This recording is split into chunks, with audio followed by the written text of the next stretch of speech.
જય જવાન જય કિસાન। તો નવા વર્ષની બધાને હાર્દિક શુભકામનાઓ। આજે ઘણા દિવસે અમારા ચાહક મિત્રો આવ્યા છે। તમે જોયું છે પદ્મભાઈ પટેલના ફાર્મ હાઉસની અમે મુલાકાત કરી હતી। એના પછી અમારા ફાર્મ હાઉસની મુલાકાતે આવ્યા છે। તો ટેટીનું વાવેતર જોઈ રહ્યા છે। કેવું લાગ્યું અમારું ફાર્મ હાઉસ? ફાર્મ હાઉસ બેન જબરજસ્ત અને વિકાસ ગ્રોથ અને તમારી મહેનત પણ બેન બહુ સારી છે। જો 1 મહિનો ને 2 દિવસ બેન કે થયા છે પણ બહુ સરસ રિઝલ્ટ અને મરચો તમે જુઓ મસ્ત એકદમ ફૂલ ને ગ્રોથ ને બીજો જબરજસ્ત બેન બહુ સરસ લાગ્યું। ખૂબ ખૂબ આભાર અમારા ફાર્મ હાઉસની મુલાકાત કરી તે બદલ। આજે પદ્માભાઈને આપણે આખું ફાર્મ હાઉસ બતાવશે અને અમારા ચાહક મિત્રોને પણ આખું ફાર્મ હાઉસ બતાવશે કે કેટલી ખેતી તૈયાર થઈ છે અને કેટલી જૂની થઈ છે। તો પદ્માભાઈની આખી ફેમિલી આવી છે। એમના દીકરી જયશ્રીબેન પણ આવ્યા છે। અમને તમે જોયા જ છે, આપણા ઇન્સ્ટાગ્રામમાં વિડીયો બનાવે છે ને આજથી યુટ્યુબની શરૂઆત કરે છે। તો એમને પણ સપોર્ટ કરજો। થોડી શરમ આવે એટલે જયશ્રીબેન અમારું ફાર્મ હાઉસ કેવું લાગ્યું? અમને બહુ સરસ લાગ્યું તમારું ફાર્મ હાઉસ। ખૂબ ખૂબ આભાર। તો ચલો આપણે હવે આગળ જોઈશું બીજા ફાર્મ હાઉસની ખેતી।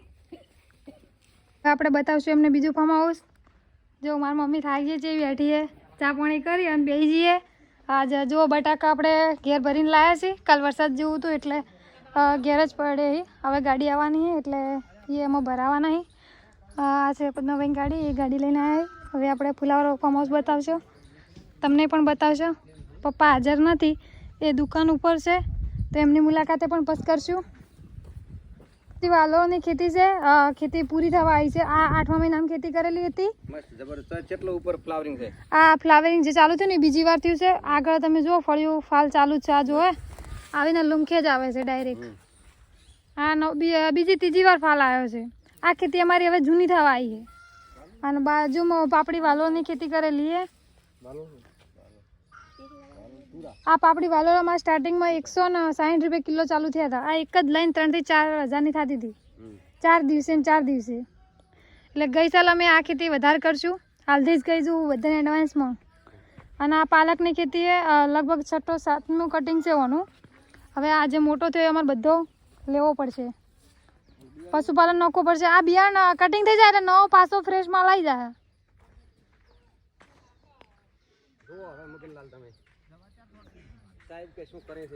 આ ફુલાવરની ખેતી આ સાઈડ ફુલાવર વેણેલું છે એટલે આગળ આપણે બતાવશું વેણ્યા વગરનું।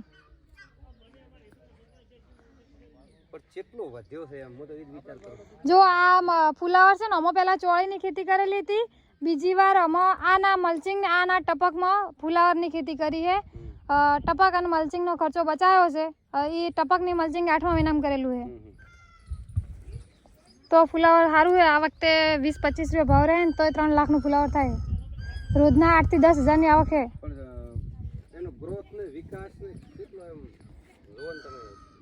ફુલાવરમાં હજુ સુધી કોઈ સ્પ્રે શો નહીં ઉપરથી। નિંદામણ થયા ને બિલકુલ એટલે રોગ તો આવે જ નહીં ના। જો આ ફુલાવર 3 દિવસ પહેલા વેણ્યું હતું તો બીજું તૈયાર થઈ ગયું છે। હજુ આ વેણતા વેણતા મને 6 દિવસ લાગે આખું ફુલાવર વેણતા। કાકાને મેઠું લાગ્યું જો કાચું જ ખાવાડું છે। આ ટમાટરની ખેતી અમે પહેલા ટેટીની કરેલી હતી। ટેટી પતી જવાય એટલે પછી ટમાટર લગાવ્યા। આ ડેગી ફૂલ કહેવાય, 100 રૂપિયા કિલો છે। અમે 3 દિવસ પહેલા વેણ્યા હતા। હજુ બધા એમ કહે છે કે ઉત્તરાયણ પછી એનો ભાવ વધારે આવશે। હા, ગલગોટા કરતા વધારે ભાવ આવ્યો ના। આ ટમાટા હવે ચાલુ થયા, વેલા વગર નહીં બધવા ના પડે।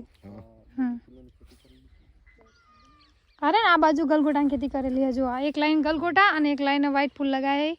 આ બાજુ થોડી એક લાઈન ભૂલ થઈ છે એટલે 3 એક જેવી નકે આમ ડિઝાઇન પાડેલી છે।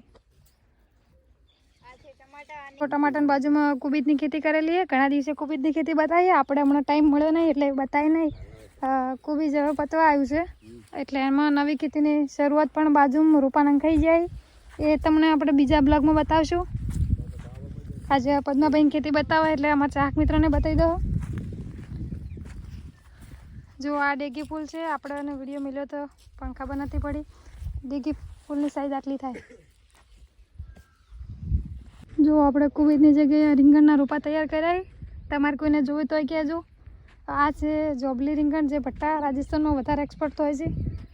આપણી માર્કેટમાં ઓછા પણ રાજસ્થાનમાં વધારે છે એટલે એને વવરાય. રીંગણ જોબલી કલર. અને આ દૂધીના છે જે કાકડીવાળો પ્લોટ હતો આપણે એમાં દૂધી તૈયાર કરી.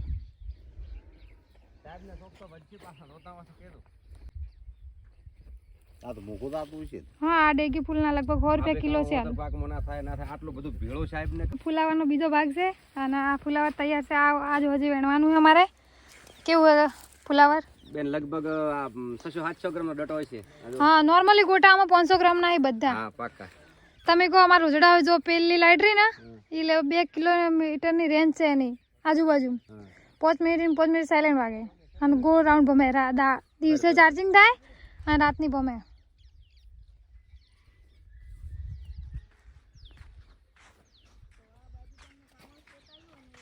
તો જો દાદાને ખેતરમાં આવી ગયા અને આખા ખેતીની ગ્રો કવર બધું હટાવી દીધું છે. હવે ઉપર સ્ટીકું લગાવવાની એટલે તમને સવારમાં જ કીધું હતું કે હાઈટ ઘણી થઈ જાય શાકભાજીની. ચલો હવે અંદરથી બતાવશું. લાઈવ ગલગોટા ખુલ્લામાં બતાવ્યા નથી એટલે તમને બતાવીએ. હા આટલેથી આવો એટલે ખબર પડી જાય કે અમારું ફાર્મ હાઉસ છે. જો ગલગોટા જેવા લાગે ને એક નંબર. હવે આપણે ગયા છીએ બીજા ખેતરમાં. આ કવર લઈ લીધું હે. ઉપર સ્ટીકું મારું એ દંડીને ઊંચું થાય કે અને હાલ ખોલો ભરું તો પાછું ઠાર વધારે પડે. આમાં ફરક છે કારણ કે જો શિમલા મિર્ચ અને ચોળીનું છે એના ગ્રો કવર લઈ લીધું હે. અને જો શિમલા મિર્ચ બધાને આવી જાય લાઈનથી લાઈન અને એકને ચલો 4-5 બધાને તૈયાર થઈ જાય. બાજુની લાઈનમાં શિમલા મિર્ચ જીઠા પડ્યા ખાતર વધારે મળે છે એટલે મજબૂત થઈ ગયું. વચ્ચે બધે સારું છે. જો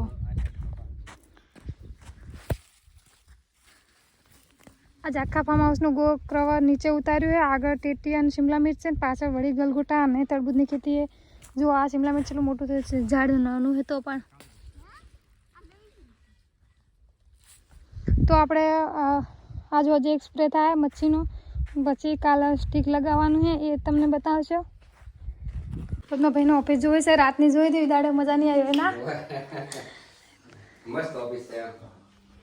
આપણે પણ સાહેબની ઓફિસ જોઈ અને આપણે પણ આવી ઈચ્છા થઈ કે આવી આપણને કે આવા એવોર્ડ મળે. સાચી વાત નહીં? 100%. અને તમે મહેનત કરશો તો ફળ અવશ્ય મળશે.